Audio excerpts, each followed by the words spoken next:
Robbing kim? Robbim Alloh. Dining qaysi? Dinim Islom. Payg'ambaring kim? Payg'ambarim Muhammad sallallohu alayhi va sallam. Kitobing qaysi? Kitobim Qur'oni Karim. Tilaging nima? Tilagim iymon. Qiblang qaysi? Qiblam Kabatulloh. Millating qaysi? Ibrohim Halilulloh millatidanman. Kimning mazhabidansan? Imom Azam Abu Hanifa mazhabi. Do'stlaring kim? Do'stlarim chahor yorlar. Ular kimlar? Abu Bakr Siddiq, Hazrati Umar, Hazrati Usmon, Hazrati Alidir. Qachondan beri musulmonsan? Al-Misoqdan beri. Al-Misoq nima?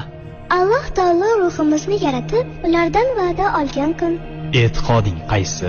Ahli sunna va jamoa e'tiqodi. Kimni yaxshi ko'rasan? Alloh taoloni. Undan keyinchi?